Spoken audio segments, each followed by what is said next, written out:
Vamos todos relaxar, ficar na posição confortável. Mais uma vez, né, agradecer ao nosso Mestre Jesus a oportunidade pelo estudo que aqui nós vamos estudar hoje. E, como sempre eu digo, né, que possamos tirar lições preciosas desse estudo, colocar em prática em nossas vidas. E levar esses exemplos para que consigamos, né, aprender com o erro do próximo e melhorar a nossa vida. Pai nosso que estais nos céus, santificado seja o vosso nome. Venha a nós o vosso reino, seja feita a vossa vontade, assim na terra como no céu. Pão nosso de cada dia nos dai hoje, perdoai as nossas ofensas, assim como nós perdoamos a quem nos tem ofendido. Não nos deixeis cair na tentação, para livrar de todos os males. Assim seja. Vamos lá, Aline. Então, vamos lá. Hoje vai ser o capítulo 8, né? Capítulo 8 do Obreiros da Vida Eterna. Trevas e sofrimento. Trevas e sofrimento. Eu vou compartilhar a tela aqui. Vou desligar a câmera rapidinho aqui. Gente, boa noite. Boa noite. Eu vou ter que ficar fora da câmera um minutinho, porque eu estou terminando de arrumar a comida dos cachorros, mas estou ouvindo, estou na escuta, tá? Ok. Então tá bom. Então, deixa eu só mexer aqui no compartilhamento de tela.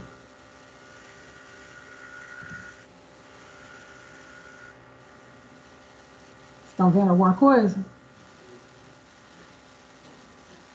Compartilhou ou não? Não. Aí.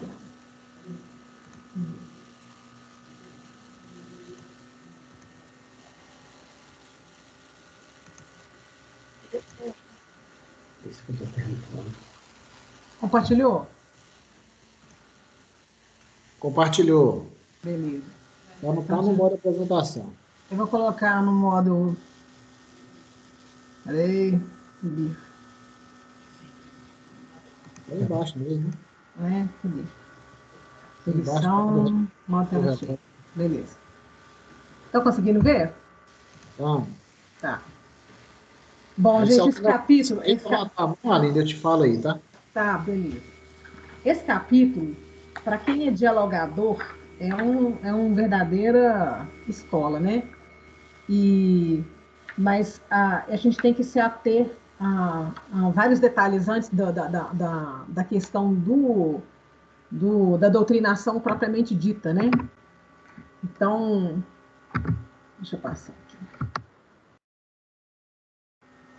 Então, vamos lá. Eu vou lendo, gente, porque ele vai dando muitos detalhes, e eu até lembrei muito das ilustrações, até peguei as ilustrações do Inferno de Dante Alighieri, né, da Divina Comédia, porque é muito parecido os relatos, né, com as imagens que foram feitas para o livro do Dante Alighieri.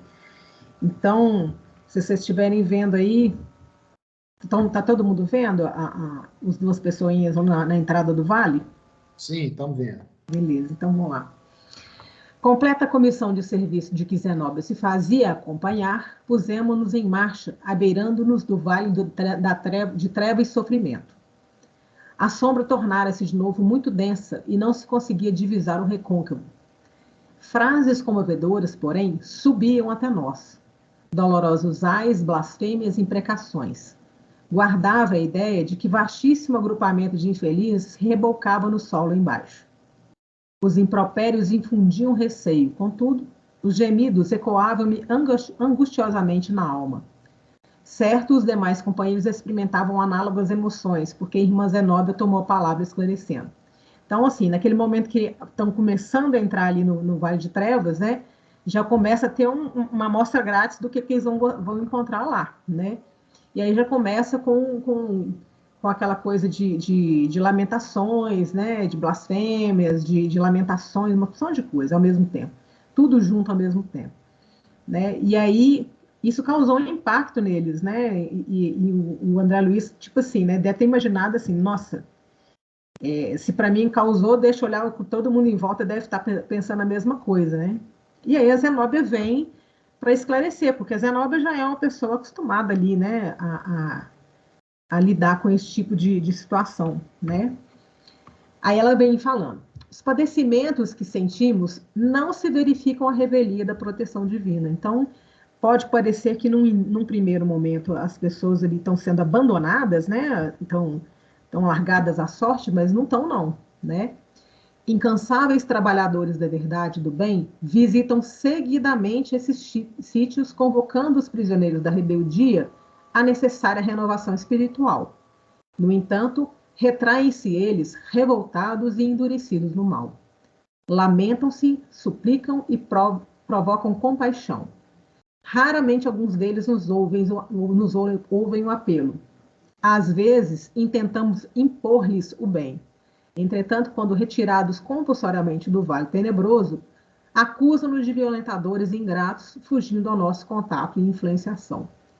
Então, ali é aquela mistura, né, de gente que está triste, desamparada, em sofrimento, com espíritos que estão realmente rebeldes e revoltados, né, vamos dizer assim.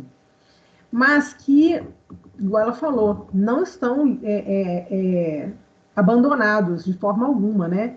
Porque toda vez tem trabalhador ali convocando eles para saírem de lá, para poder melhorar, né, o padrão vibracional. Eles só vão sair de lá se eles melhorarem o padrão vibracional e abrir um pouco, né, a mente, o coração e vibrar numa frequência diferente do que está lá. Mas para isso precisa ter um mínimo, né, um mínimo de modificação interna, né? E ali alguns estão quase nessa modificação e outros estão longe disso, né? Então, em reuniões mediúnicas a gente vê muito isso, que o espírito chega falando assim: ah, porque eu estava num lugar muito escuro e tal, mas como é que eu cheguei aqui? Né? Aí a gente vai puxando a conversa e aí a gente vai percebendo que, de alguma forma, em algum momento, eles pensaram de uma forma em Jesus, pensaram em Deus e suplicaram de alguma forma uma ajuda, ou seja, já se colocaram na posição de ajudar, de ser ajudados, já se colocaram na posição de suplicar, de entender, né, humildemente que a sua posição é de inferioridade, mas que quer sair daquilo. Então, aí em várias conversas, em diálogos com espíritos em reunião mediúnica, a gente percebe isso, que em algum momento algo ali despertou neles, algo ali abriu uma brechinha que eles, um mínimo que seja de elevação de vibracional já serve para fazer uma ligação e sair dali, né, com a espiritualidade maior, né? E outros não. Outros, você chega lá falando, eles vão se retrair e levantar resistência imediatamente, né? E aí ela fala também, né, que eles tentam também, né, tirar meio que na marra, né, eles de lá, mas que eles também não conseguem ser retirados nesse sentido, né? Porque você pode tirar o espírito de lá, mas a mente não saiu de lá. A vibração continua a mesma, a revolta continua a mesma, então é uma atração, vai voltar para lá de qualquer jeito, né? Não tem como sair, fazer milagre ali nesse caso, né? Alguma pergunta até agora? Enquanto tá tranquila. Tá bom? Então, ótimo. Aí ela fala assim, embora o triste conteúdo, ele fala, né? Embora o triste conteúdo da notificação, Zenóbia nula fornecia, inflamada no espírito de serviço, a julgar pelo bom ânimo que transparecia de seus gestos e palavras. Olha só que eu coloquei em evidência espírito de serviço, bom ânimo, gestos e palavras. Porque esse é o perfil de todo trabalhador do Cristo, né? Que deveria ter, né? Que a gente deve se esforçar para criar isso em nós e manter isso em nós e melhorar a cada dia. Espírito de serviço, bom ânimo, e isso se traduzir nos nossos gestos e nossas palavras, né? Então, não adianta eu só falar para um espírito uma coisa, sendo que o meu gesto não está sendo, como é que fala? Conivente com aquilo. Se é o meu espírito de serviço, é só na hora que eu quero, na hora que me convém, na hora que a novela me permite, ou que sobrou um tempinho que talvez eu faça, né? Esse bom ânimo, esse espírito de serviço, traduz uma disciplina muito grande, né? Que a gente tem que procurar cultivar isso na gente, entendeu? Alguma pergunta? Por enquanto, não, né? Vamos Não? tocar o barco aí. Daqui a Tá. pouco eu converso. Aí ela continua: negação deles não é motivo para qualquer negação de nossa parte. Aí, de novo, né? A gente agir, né, de acordo com o que o Evangelho diz, com o roteiro que Cristo deixou para a gente, né? E que a gente tem essa mania de ser reativo, né? Então, se um me nega, então vai, fica para aí, como diz, se lasque para lá, né? A gente é muito reativo nesse ponto. E a gente tem a mania de julgar, né? E a gente tem a mania de, tipo assim, de ser pirracento, melindroso e tudo mais. Então, a gente tem que observar muito isso quando a gente está querendo trabalhar para o Cristo, porque não é a negação dessas pessoas, a resistência delas, a rebeldia delas, não vai poder significar nada para a gente no sentido de eu vou continuar trabalhando, eu vou continuar na tarefa, eu vou continuar melhorando, independente se a pessoa ou o espírito ali não quiser, não aceitar, ou eu vou estar sempre disponível, né, nesse sentido. Só um minutinho que eu beber água. Lembremos-nos de que o esforço da natureza converte o carvão em diamante. De novo, disciplina, consistência e persistência, né? A gente não consegue nada de um dia para o outro, ou com 10 minutos de conversa, ou só falando. A gente às vezes, primeiro tem que trabalhar em nós, né? A gente mesmo tem que fazer o diamante dentro de nós, né? Se fazer diamante. Pela própria vivência, pela própria, como é que fala? Experiência, e seja ela dolorosa ou não, dificultosa ou não, né? A gente tem que se transformar primeiro, porque aí a gente vira exemplo, né? E o exemplo arrasta, né? Então, e lembrar que é um processo tanto para nós, né? Lento, né? No sentido de não é de um dia para o outro também, e às vezes para o outro é mais lento ainda, dependendo do grau de evolução espiritual que ele ainda está, né? Porque vai ter sempre gente, espíritos mais evoluídos e que tiveram mais conquistas que nós, assim como nós já tivemos mais conquistas que outros, né? Oi. Alguém está falando alguma coisa? Alô? Não, tá beleza, né? Só aproveitar que deu uma brecha aí, eu acho que o que eu tenho notado, assim, que eu acho mais difícil, que às vezes a gente tem notado, assim, nas obras de André Luiz, que a gente vê, por exemplo, ele relatando o mundo espiritual, como é que é, né, essa parte trevosa, como é que são as coisas. E a gente sempre fica, pelo menos eu, né, sempre ficava olhando mais para esse lado. Agora eu estou começando a olhar mais para o outro lado, no caso, por exemplo, tipo, para esse espírito que quer resgatar lá. A paciência que tem que ter para poder esperar. Eu acho que aí fala um pouco desse diamante que você está falando aí. Porque não adianta nada eu falar e não fazer. Eu não vou convencer ninguém, mudar ninguém ou inspirar ninguém se eu não conquistei isso para mim primeiro. Porque eu tenho que ser exemplo. Olha, eu consegui, você consegue também, né? Então, se é possível comigo, é possível com você, porque eu sou igual a você. Tipo assim, eu fui criado pelo mesmo pai, com as mesmas condições iniciais, né? Então, a gente tem condição e acreditar que pode. E aí é aquela coisa que o Ailton fala, né, de fé, que a fé não é simplesmente acreditar, a fé é ser fiel, né, às leis divinas, né?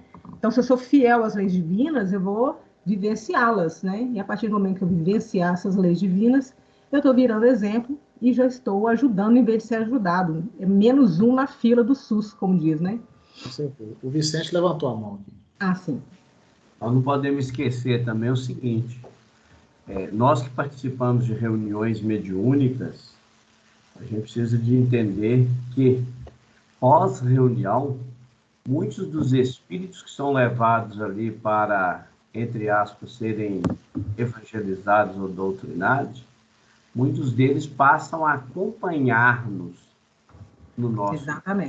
Exatamente. Isso está claro lá no livro do livro Voltei, né, do irmão Jacó, que às vezes as pessoas, os médios, acham que, bom, aconteceu a reunião mediúnica ali, doutrinou o espírito, acabou, parece que a coisa é muito simples. Automática, né? Mecânica, não é. Ali é só o início de um trabalho, né? Então a gente precisa de saber disso. Eu tenho para mim que eu ponho para isso para mim, eu me coloco isso para minha vida, sabe? É um Big Brother. Você está sempre observado 24 horas por dia e você não sabe por quantos espíritos ali em volta. Então, a minha disciplina, ela tem que ser 24 horas por dia. O meu, é igual eu falo, meu dizer tem sim, sim, não, não. Então, se eu ajo na minha casa de um jeito e lá fora no centro espírita eu banco a santinha, não resolve nada, né? Porque primeiro que eu não estou me modificando. Se eu me modificasse, eu ia trazer isso para dentro da minha casa, para dentro da minha família, para dentro para questões dos meus vizinhos, os colegas de trabalho, para os parentes e tudo mais, eu começar a tratar todo mundo da mesma forma que eu trato o espírito lá que eu estou conversando com ele, né? Então, eu coloquei para mim da seguinte forma: eu estou em diálogo 24 horas por dia, não só na reunião mediúnica. Então, se minha mãe chega para perguntar uma coisa e vai falar uma coisa, está com uma demanda, está com uma dificuldade e tal, eu vou tratar ela como eu trato um espírito que eu estou atendendo lá na reunião mediúnica. Meus irmãos, a mesma coisa, os amigos, a mesma coisa, todo mundo que vem, eu estou me colocando desse jeito. Eu não tenho hora de descanso nesse sentido, não é nem descanso, porque eu não considero isso um cansar, né? Mas é o famoso abaixar a guarda. Não tem como, entendeu? Porque isso é uma vivência. E eu aprendi, vivenciando isso do diálogo, que eu cresci muito nesse sentido, de melhorei muito minhas relações pessoais com a minha família, com meus amigos e quem quer que seja, só de fazer isso. Então, trazer para dentro do dia a dia mesmo, trazer para dentro da sua vida. E eu, assim, eu estou sozinha no meu quarto, eu estou tentando vigiar o que eu penso, estou tentando vigiar o que eu faço, como se tivesse umas 5 pessoas ali me observando, pelo menos. Então, se você for pensar nisso, a gente brinca até, fica até com vergonha de tirar a roupa no próprio quarto, se for o caso, né? Mas, assim, vou trocar de roupa, como diz, tem gente observando. Mas é assim, também a gente não pode ficar também tão a ferro e a fogo também, não nesse sentido, porque a gente tem que viver a vida da gente. Mas, se a gente mantém um padrão elevado, está em trabalho 24 horas por dia, né, a mediunidade está lá, o diálogo está sendo feito 24 horas por dia, então, eu acredito que a gente eleva o padrão vibratório de tal forma que a gente tem uma certa proteção nesse sentido. Então, já aconteceu, por exemplo, numa reunião mediúnica, num espírito falar assim, eu era uma senhorinha, ela falou assim, eu vou no culto do Evangelho do Lar na sua casa, mas eu não entro na sua casa não, eles não deixam. Entenderam a diferença? Quer dizer, se eu abrir a guarda ali, um minutinho que seja, eu abri a porta, fui eu que abri. Mas se eu mantiver culto no lar semanalmente, vigiar meus pensamentos, vigiar minhas ações e realmente me transformar, né? Eu viro aquela carta viva de Jesus que a gente falou lá no outro livro, né? Eu acho que é o os Mensageiros, né? Cartas vivas, né? Estou longe de ser carta viva, viu, gente? Mas eu estou falando assim, é um esforço que a gente faz no sentido de todo dia estar atento. É trabalhoso, é difícil, mas tem que fazer, né? E também não consigo 24 horas por dia ficar alerta 24 horas, não. Mas é uma tensão que eu estou tendo, por enquanto, tá? Alguém tem alguma pergunta? Ou quer comentar alguma coisa?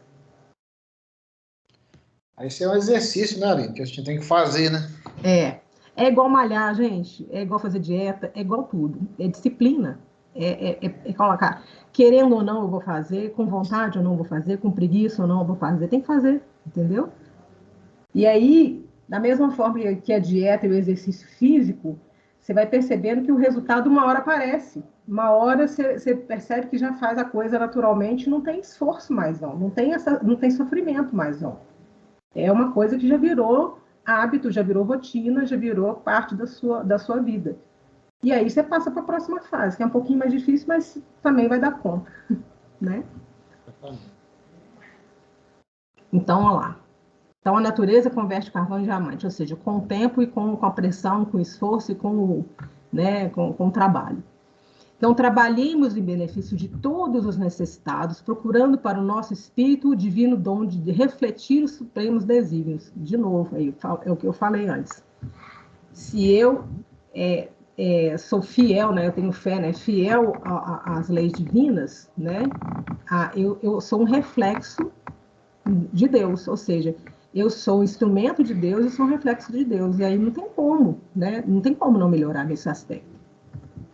Façam-se as obras da vida não como queremos, mas como o Senhor determine. De novo, fé, fidelidade às leis divinas. Então, eu sou ignorante, eu sou muito falha, eu sou muito inferior. Quem sou eu para dizer como é que alguma coisa deve ser não feita? Se eu tenho um roteiro que Jesus passou, e ele, como diz, infinitamente mais superior que a gente, por que eu vou ficar insistindo que meu jeito, eu sou dona da verdade, o meu jeito é o melhor, o meu jeito que serve? Não é assim. Então, a gente tem que ter essa humildade de entender que nós somos falhos e somos ainda muito inferiores, né? Grande é a beneficência do Pai para conosco. Repartamo-la em serviço de fraternidade e esclarecimento na harmonia comum. Então, daquilo que eu já conquistei, eu estou melhorzinha do que alguns. Então, esses alguns eu posso te ajudar. Da mesma forma que a espiritualidade superior consegue me ajudar porque está acima, tá superior a mim em termos de mais evoluída, mais consciente do que eu. Mas aquilo, por menor que seja que eu já tenha conquistado, eu tenho a obrigação, o dever de repartir e de ajudar quem quer que seja. Alguma pergunta até agora? Tranquilo. Toca bom. Então, vamos lá. Em seguida, 10 cooperadores, obedecendo-lhes as ordens, acenderam focos de intensa luz. Contemplamos, então, sensibilizados e surpresos, monstruoso quadro vivo. Vasta legião de sofredores cobriu o fundo, um pouco abaixo de nossos pés. Olha como é que a ilustração do Dante Alighieri, da Divina Comédia, bate direitinho com o que foi descrito pelo André Luiz, né? Então, assim, a gente percebe que esse trabalho da Divina Comédia ele foi realmente um desdobramento e a pessoa foi levada lá mesmo para ver, né? Com os próprios olhos, vamos dizer assim. E aí, vasta legião de sofredores cobriu o fundo um pouco abaixo de nossos pés. A rampa que nos separava não era íngreme, mas compacto e enorme lamaçal. Olha, se a gente vê a ilustração, a gente vê direitinho como é que era. Em face da claridade brusca, muitas vozes suplicaram socorro em frases angustiosas que nos cortavam a alma. Outras, porém, faziam-se ouvir diferentes. Vociferavam blasfêmias, ironias e condenações.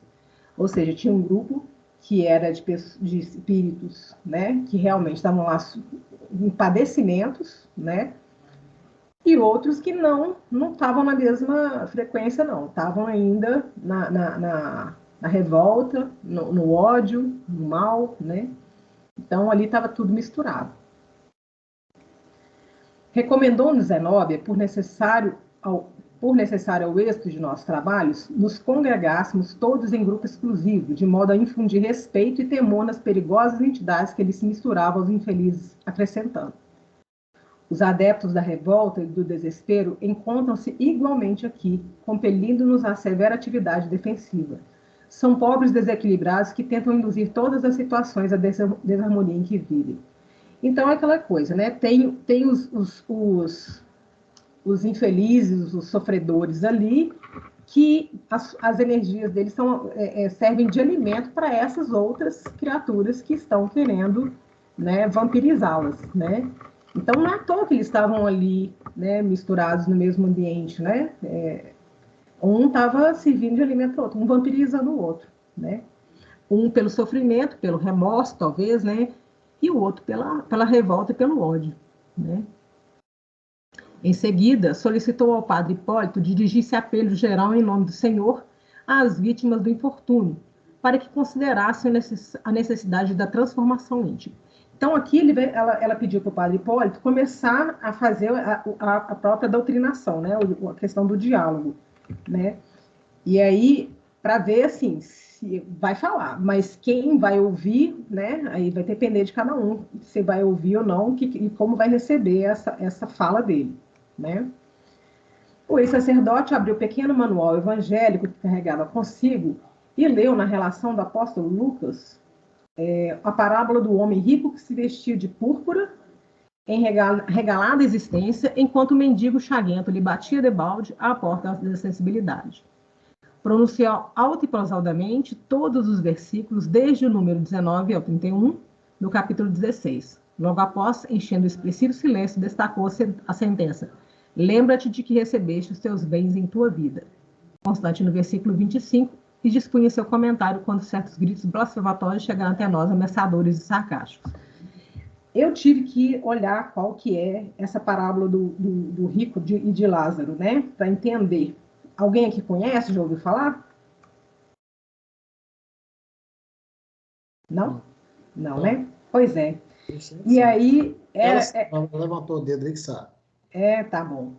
Pois é, então, essa parábola já dá um outro estudo, mas eu achei que era bom pontuar como é que fala? A visão espírita a respeito desse texto do Evangelho, né? Então, tá assim, ó. Ora, havia um homem rico e vestia-se de púrpura e de linho finíssimo, e vivia todos os dias regalada e esplendidamente. Havia também um certo mendigo chamado Lázaro, que jazia cheio de chagas à porta daquele, e desejava alimentar-se com as migalhas que caíam da mesa do rico, e os próprios cães vinham lamber-lhe as chagas. E aconteceu que o mendigo morreu e foi levado pelos anjos para o seio de Abraão. E morreu também o rico e foi sepultado. E no Hades, gente, é o Deus, né, das zonas infernais, né, seria, né? Quando eles falam no Hades, é como se falasse no inferno, tá? Ergueu os olhos, estando em tormentos, e viu ao longe Abraão e Lázaro no seu seio. E clamando disse: Abraão, meu pai, tem misericórdia de mim e manda a Lázaro que molhe na água a ponta do seu dedo e me refresque a língua, porque estou atormentado nessa chama. Disse, porém, Abraão: Filho, lembra-te de que recebeste os teus bens em tua vida e Lázaro somente males. E agora este é consolado e tu atormentado. E além disso, está posto um grande abismo entre nós e vós, de sorte que os que quisessem passar daqui para vós não poderiam, nem tampouco os de lá passar para cá. E disse ele: Rogo-te, pois, ó pai, que mandes à casa do meu pai, pois tenho 5 irmãos, para que lhes dê testemunho, a fim de que não venham também para este lugar de tormento. Disse-lhe Abraão: Eles têm Moisés e os profetas, ouçam-nos. E disse ele: Não, Abraão, meu pai, mas se algum dos mortos fosse ter com eles, arrepender-se-iam. Porém, Abraão lhe disse: Se não ouvem a Moisés e aos profetas, tampouco acreditarão ainda que algum dos mortos ressuscite. Isso está em Lucas 16, 19, 31. Essa parábola analisa algumas questões fundamentais relativas à riqueza: utilidade, emprego e provas, desigualdades socioeconômicas, apego aos bens materiais. Proclama também a importância da prática da caridade e revela consequências do egoísmo, do orgulho e da humildade, assim como do desprendimento das coisas materiais. A utilidade e benefício providencial da riqueza é o controle da pobreza, não um obstáculo à melhoria de quem a possui. É um instrumento de progresso espiritual, como tantos outros disponibilizados por Deus. Então, a gente tem as provas, né? Tem a prova da pobreza, a prova da escassez e a prova da riqueza, né? Mas a ideia é que quando você está na prova da riqueza, o correto seria você usar a riqueza em benefício dos outros, né? Para amenizar o sofrimento dos outros, a escassez dos outros, né? E não para ficar simplesmente utilizando a riqueza para mordomias e ostentações, né? Ali, a gente só tem que ter um certo cuidado com essa parábola. Nós tínhamos uma companheira lá dentro do centro e ela sempre citava essa parábola e dava a entender o seguinte, que todo mundo na Terra tinha que ser pobre. Pobre não, nada a ver. Nada a ver. Pobre no sentido material. E nós esquecemos, a gente esquece o seguinte, que o fato de ser pobre no sentido material não quer dizer que garante o céu para ninguém. Tá? Nada a ver. É porque há uma questão de interpretação. E o que acontece? É muito comum a gente não interpretar verdadeiramente o que Jesus disse. Porque Jesus disse, as falas de Jesus é para todos os tempos. Então, nós teremos como interpretá-las em todos os tempos. Então, assim, nós tínhamos essa companheira lá que toda vez que ela ia falar, ela sempre citava, né? Os ricos vão para os umbrais, porque não usaram bem o dinheiro. Bom, primeiro que ela estava julgando que ela não podia falar todos os ricos. Exatamente. Segundo, ela não pode falar que o simples fato de ser pobre no sentido material garante daria direito ao reino, vamos supor, ao nosso lar. Não tem nada a ver, tá? Até porque, se nós pegarmos lá outra passagem de Jesus, ele deixa bem claro, aquele que muito tem, mais lhe será dado. Olha que interessante. Grande parte das riquezas que tem na Terra, alguns espíritos vêm com o objetivo de administrá-la a bem público, a bem de todos. Então, você pega, por exemplo, eu estava um dia fazendo um estudo e eu deixei isso bem claro. Você tem aí hoje, por exemplo, nós temos aqui no Brasil pessoas que dão emprego aí para 20, 30, 40 mil pessoas. É muita gente. Então, você para e pensa assim, e a responsabilidade desse cara? Exatamente. Mantém esse mundo de famílias empregadas. Então, quer dizer, ele tá administrando os bens de Deus. Agora, ele tem direito de ter um avião? Porque o negócio é o seguinte, basta uma caminhonete para mim que eu resolvo todos os meus problemas. Mas tem gente que precisa de um fusquinha, tem outro que é de uma bicicleta, tem outro que é de um avião, de um helicóptero. Então, a gente... só que nós, os homens, nós temos o costume de julgar. Então, assim, eu particularmente, como espírita que sou, eu tenho muito cuidado, sabe, na colocação das passagens para a gente não ser mal interpretado, para colocar de uma maneira que está escrito. Porque Jesus foi claro, vamos extrair o espírito da letra, porque a palavra mata e o espírito vivifica. Eu queria te citar mais um detalhe aí. Você passou ali nesse capítulo aqui que você já está lendo, e tem um detalhe ali que a Zenóbia vira para o padre Hipólito e fala com ele, vamos extrair aí uma passagem, né, do Evangelho e vamos ler para os nossos companheiros. Vamos ater a isso, porque nós somos espíritas. Eu falo que a gente não precisa de pegar esse estudo e ler tudo, não. Eu acho que nós temos que pegar o capítulo, estudar ele, interpretar ele, mas marcar aquilo que é mais importante. Eu vejo, olha aqui, sem nenhuma crítica a ninguém, mas na semana passada a Andréia trouxe um estudo perfeito. Por quê? Ela interpretou, ela trouxe para nós, porque o objetivo é esse. O objetivo não é ler o capítulo todo. E eu observo que a maioria de todos nós aqui no estudo, a gente lê o capítulo inteiro, tudo. Todo mundo faz isso. O ideal não é isso. O ideal é a gente pegar e trazer as partes mais importantes para nós discutirmos, principalmente aquilo que nos chama a atenção para a nossa realidade. Então, olha para você ver, nesse ponto anterior, quando ele pede Padre Hipólito para ler para as pessoas, onde eles acendem as luzes, tem dois detalhes aí que nós, como espírita, precisamos de ater a eles. Um, acender a luz. Esse é um ponto. Segundo, falar para as pessoas que estavam nas zonas purgatoriais. Olha, nós estávamos... Ali era uma equipe de trabalhadores, espíritos que, inclusive, grande parte deles que estavam ali já tinham perdido a essência humana. Então, como essência humana e como nós somos estudiosos, nós sabemos que o espírito, a linguagem do espírito era o pensamento.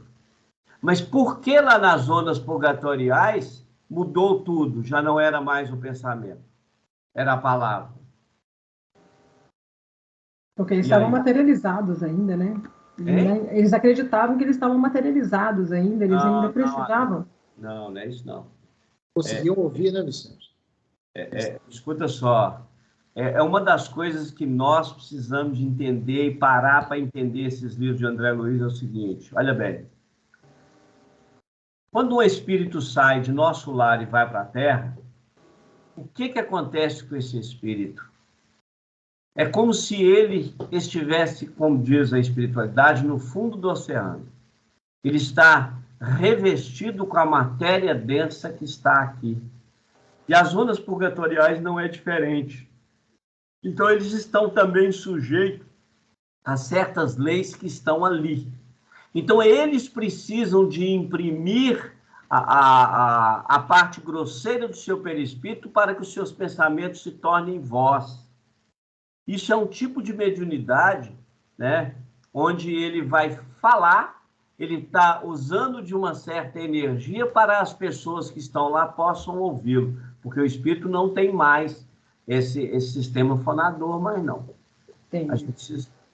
são pequenos detalhes que tem no capítulo e que às vezes a gente vai deixando passar e não deve, porque é interessante entender quando o Ezequiel diz lá, vocês não têm noção do trabalho que nós temos para auxiliar a passagem de vocês pela terra, desde que vocês nascem e desde que vocês morrem para o mundo. Pelo menos é o que ele diz. Uhum. Bom, mais alguém quer comentar? Mas voltando à questão lá do rico e do pobre, o Vicente, eu concordo totalmente com você. O recurso, ele é para ser usado. Não interessa que, como diz, que nível, igual você falou, se é um avião, se é um helicóptero, se é um navio, mas se ele é um recurso que vai ser usado, né, para alavancar o progresso, ele tem que ser usado. Não tem que ficar com melindre disso, não. Eu também sou contra essa questão de achar que todo mundo tem que ser pobre, que rico vai tudo para o inferno. Totalmente errado isso. Então, deixa eu continuar aqui. Sem dúvida, pelos arrastamentos a que dá a causa, pelas tentações que gera, pela fascinação que exerce, a riqueza constitui uma prova muito arriscada, mais perigosa do que a miséria. Eu fico imaginando assim, que as possibilidades de se cometer mais deslizes é muito maior, porque você tem recursos para isso, né? Então, quando você não tem recursos, às vezes você fica até travado, não cai tanto, mas quando você tem muito recurso, aí é muito complicado. É o supremo excitante do orgulho, do egoísmo e da vida sensual. É o laço mais forte que prende o homem à terra e lhe desvia do céu os pensamentos. Produz tal vertigem que muitas vezes aquele que passa da miséria à riqueza esquece de pronto a sua primeira condição, os que com ele a partilhavam e os que ajudaram, e faz-se insensível, egoísta e vão. Mas, do fato de a riqueza tornar difícil a jornada, não se segue que a torne impossível e não possa vir a ser um meio de salvação para o que dela sabe servir-se. Então, é o uso, né? A riqueza não é um mal, muito pelo contrário, ela é geradora de progresso.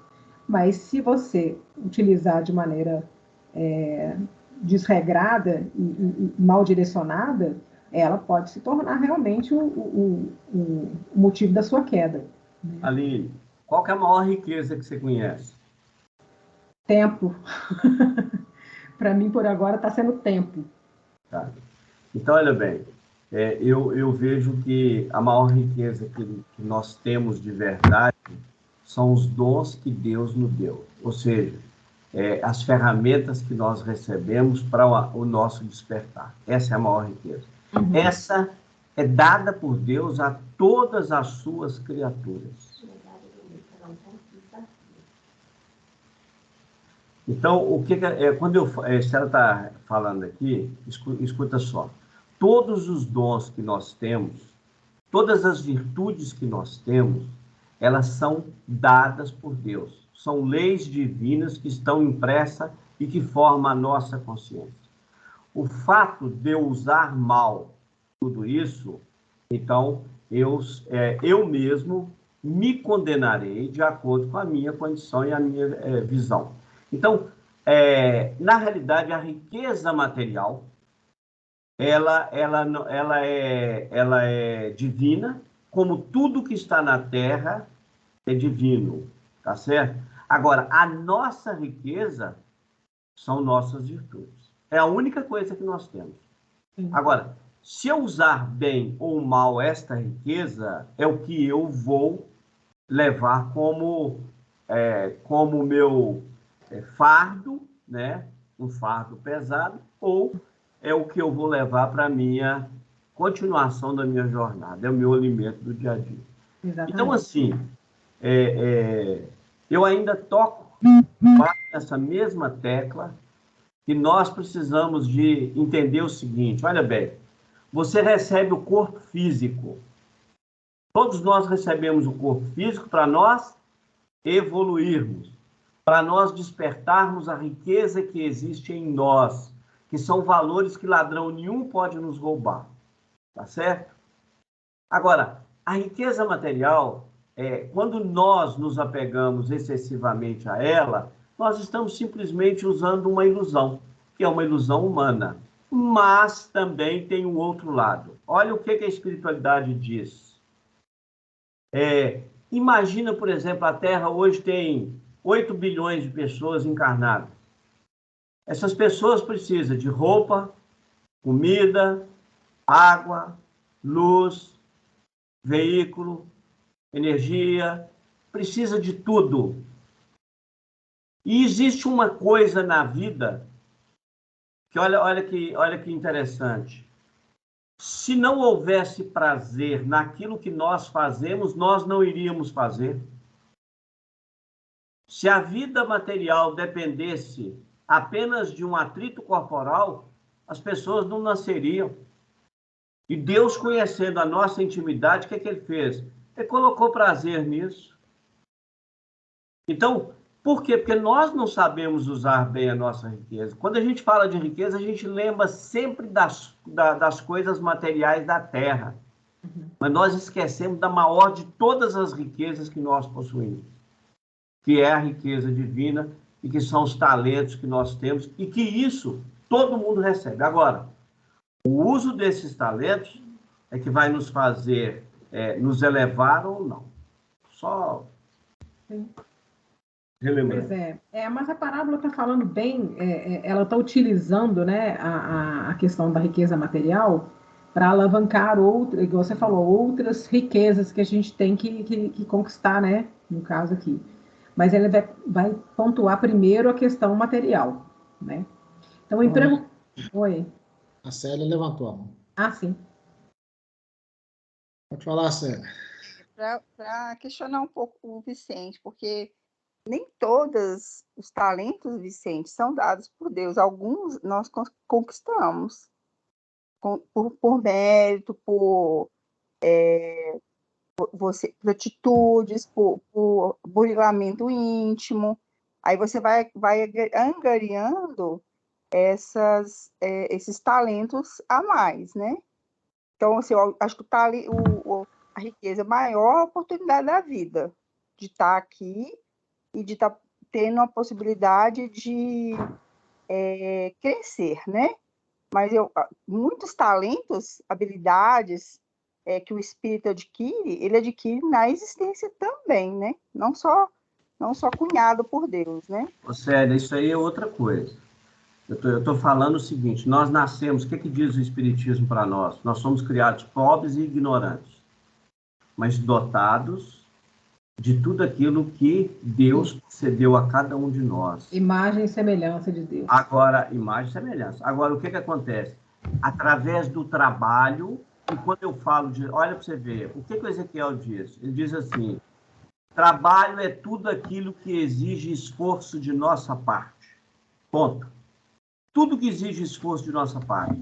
Agora, quando eu estou trabalhando, quando eu estou me esforçando, eu estou despertando os valores que eu trago comigo. Exercer tolerância, exercer paciência, amar plenamente, ser caridoso, isso tudo é um despertar. Agora, como que eu vou fazendo isso? É um processo gradativo. Então, assim,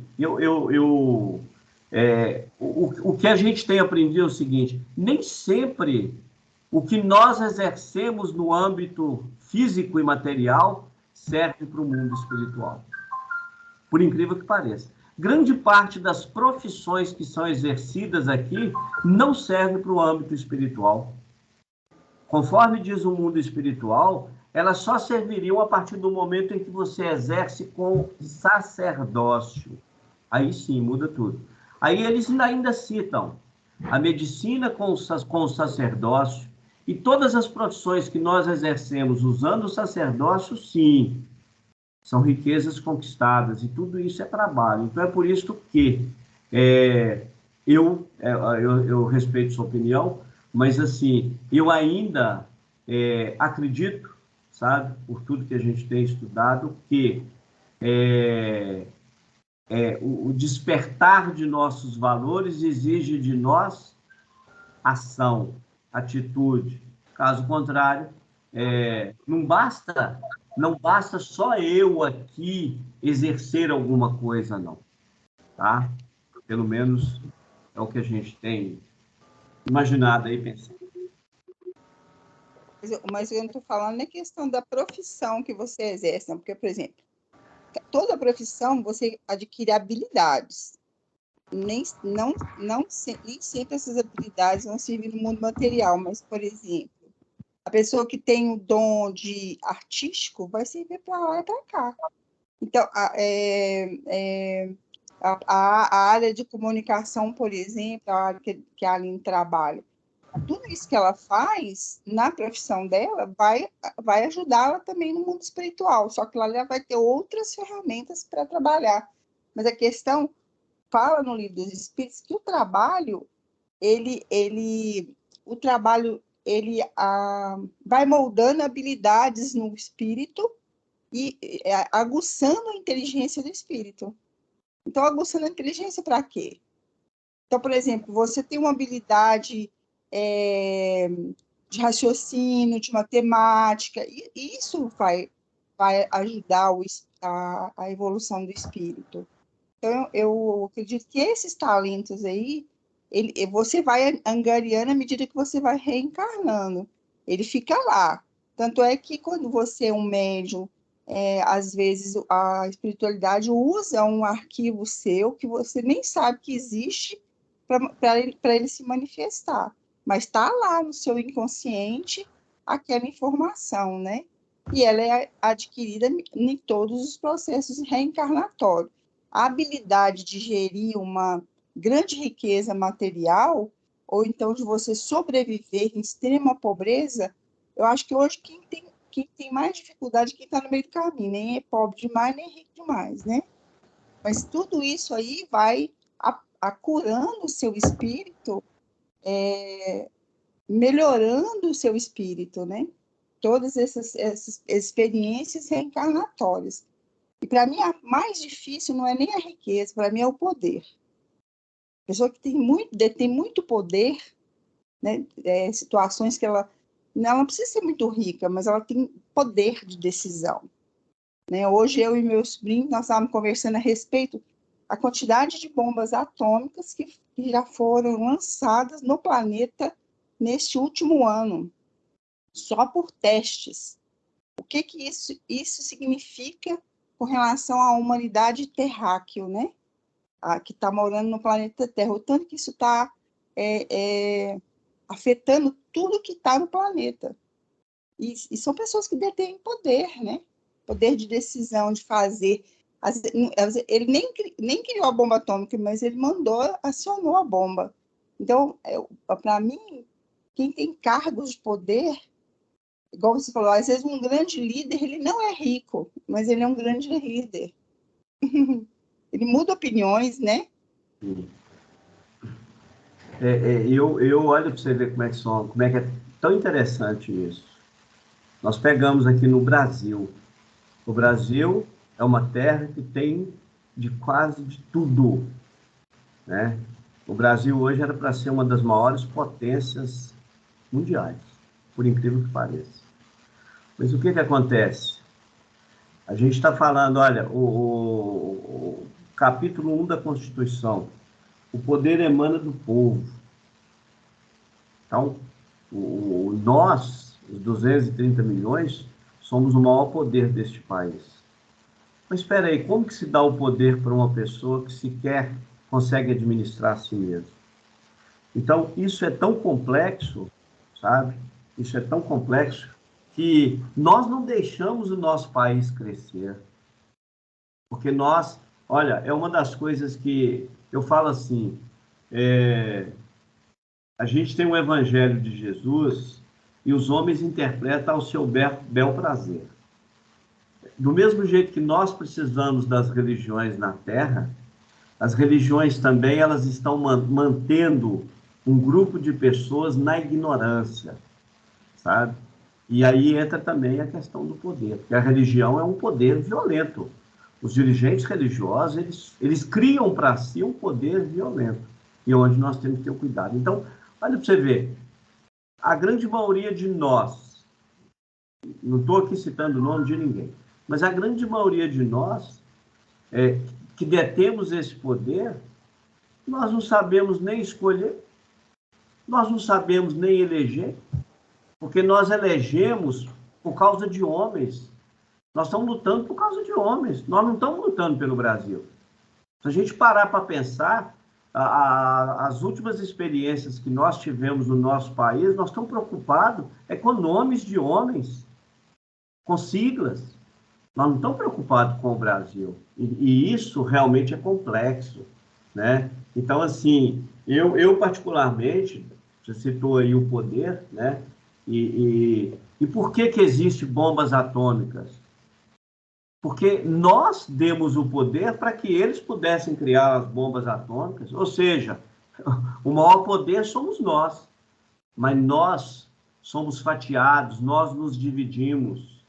E quando nós nos dividimos, isso é bíblico, está lá, né? Então, o que a gente precisa de fazer?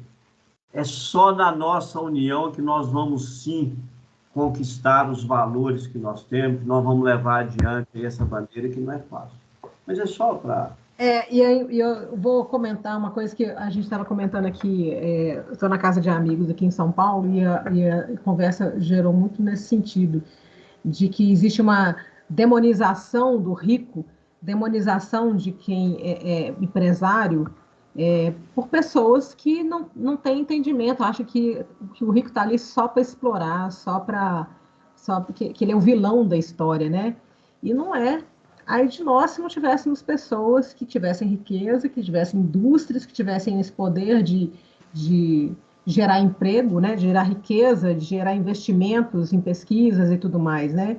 Isso é uma ignorância muito grande, né? De achar que o rico é um vilão. Olha que absurdo. Ô, Aline, eu fui funcionário público 42 anos, 40 anos. E fui patrão também 40 anos. Eu tenho hoje 13 funcionários. A Estela me acompanha aqui. Todas as quartas-feiras eu saio do centro e venho trabalhar.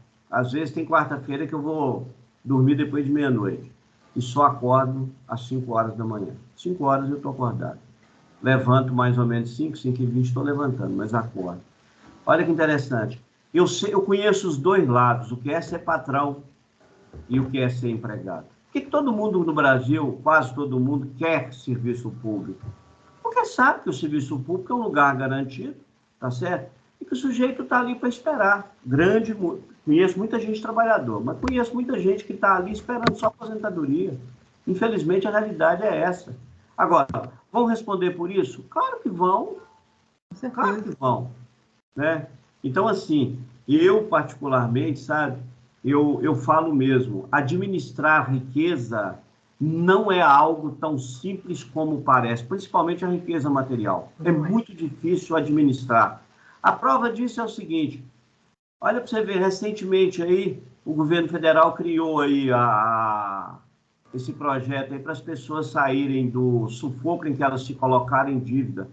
A maioria dos brasileiros não sabe administrar a própria vida, as próprias contas, eles não conseguem administrar. Exato. Então, por que às vezes certas fortunas têm que ficar ainda, no momento, ainda nas mãos de poucos? Porque não é todo mundo que sabe usar os talentos que tem. Exato. Então, você pega, por exemplo, vamos buscar lá em Nosso Lar. Por que o governador de Nosso Lar está há 200 anos no cargo? Porque tem competência. Por que a maioria dos ministros de Nosso Lar tem mais de 100 anos no cargo? Porque eles estão ali por competência. Eles não estão ali porque alguém elegeu eles. Eles não estão ali porque alguém falou, não, ele é meu amigo e ele vai... Não tem politicagem na história, não. Não existe politicagem. Ali é a política do Cristo. Então, é conquista mesmo, é trabalho, é esforço. E a gente, nós que somos estudiosos, nós vemos isso nos livros de André Luiz. As pessoas estão na direção dos trabalhos porque eles têm competência para tal. Caso contrário, eles não estariam ali, que o mundo espiritual não vai colocar a grande responsabilidade nas mãos de crianças. Não pode. Bom, é o que eu tenho aprendido. Uhum.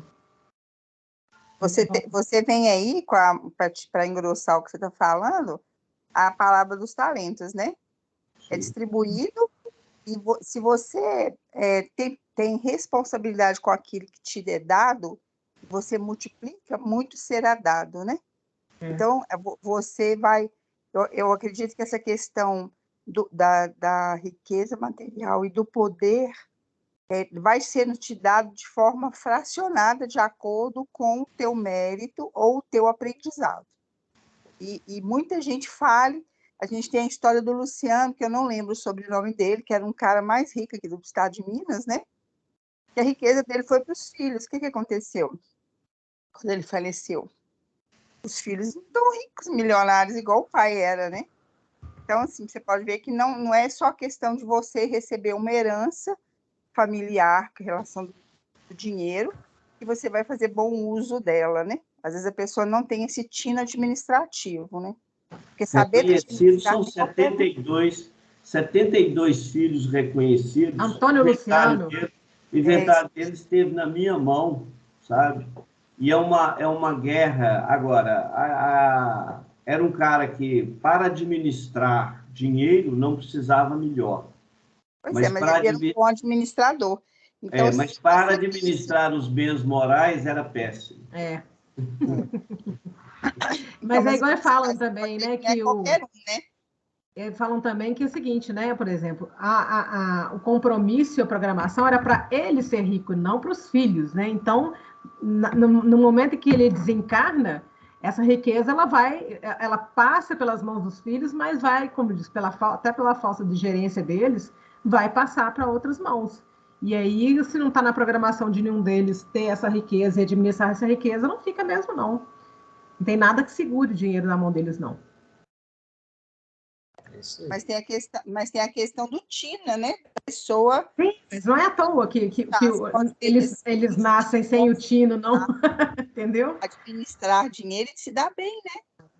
Eu falo assim que eu falo muito aqui em casa, assim, eu tenho uma irmã que ela tem uma condição financeira muito boa. E a característica, assim, quem tem muito dinheiro, a pessoa que tem muito dinheiro, ela gosta do dinheiro, porque ela não gasta o dinheiro de qualquer forma. Ela sabe usar o dinheiro, né? Tem material que ela tem. Então, eu digo assim, quem tem muito dinheiro gosta de dinheiro, então ela administra bem o dinheiro. E quem não sabe administrar, gasta o dinheiro de qualquer jeito, né? Por questões sem pensar, né? Sem pensar, sem avaliar. Né? Muitas vezes fúteis, né? Sim. Gasta com futilidades. Bom, pessoal, acho que semana que vem vai continuar, né, Aline? Não deu tempo, né? Vocês me perdoem o improviso da apresentação, porque eu não tive tempo essa semana. né? E eu já saí de viagem na quinta-feira mesmo. E eu trouxe aqui, continuei fazendo aqui, intercalando uma atividade e outra aqui, para poder estar aqui agora, tá? Mas aí na próxima semana eu já vou ter um pouco mais de tempo. Semana que vem cobraremos mais. Tá certo. Então vamos pedir o nosso amigo Mauro para fazer a oração final para nós. Sim. Mais uma vez, boa noite a todos. Senhor Deus, Pai Todo-Poderoso, agradecemos a bênção do estudo de hoje. Suplicamos ao Senhor, meu Pai, que continue nos abençoando. Pai nosso que estais em todo o universo, santificado seja o vosso nome e que esteja em primeiro lugar na vida de cada um de nós. Que venha a nós o teu reino de amor, de bondade, benignidade. Que teu pão de amor e paz nunca venha faltar na vida de cada um de nós.